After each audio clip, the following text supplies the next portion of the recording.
Thanks for visiting the patient and the weather. Today I'm meteorologist Al Peterlin. I'd like to talk about the weather health stresses for May 25th, 2026. We keep additional graphics at tpatw.com.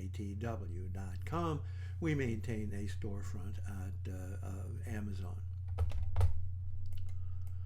Looking at the surface map for Monday, we have activity going on in the Pacific Northwest, the cool front there stretching from northern Idaho to northern California. We have a bubble of low pressure trying to build into the Four Corners, and we have that extensive frontal system stretching from Baltimore to Memphis all the way back to Austin, keeping a lot of unsettled weather in the middle Atlantic states and across the south and through Florida. Looking at our vitality index, a measure of the individual weather elements that might have some impact on human health, you can see we are talking about activity going on in the Pacific Northwest, the Four Corners, a little bit here in Texas, and a little bit along the Gulf, but again, a rather significant area up here in New England. Pressure change, not too dramatic. We have falling pressure from northern California across Washington, Oregon, and Idaho. We have a significant area of falling pressure trying to drift off to the east across New England.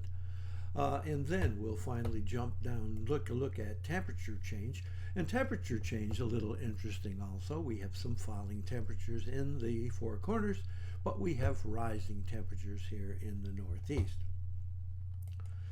Looking at the dew point temperature change, we have rising dew point temperatures here in the basically central Rockies.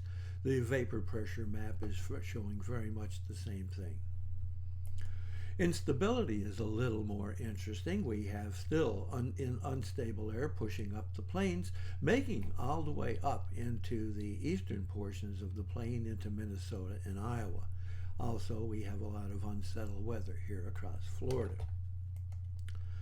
Looking at the change in oxygen availability, we have migraine stresses along coastal northern California, but more significantly breaking inland even across Oregon and Washington. We have a risk of migraine across the Four Corners, mainly right about that area where the lines all cross, a touch just going on into southwestern Kansas. We also have a migraine risk along the Florida Panhandle and a little touching into central Georgia, probably even touching Atlanta.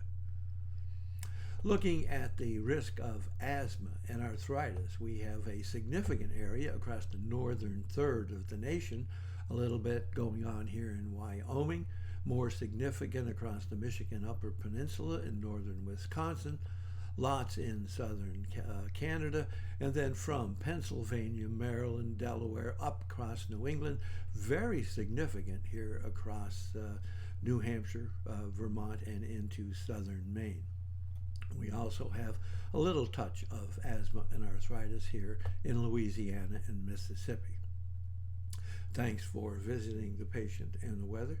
Your comments are appreciated, and if you hurt, tell us where you're located.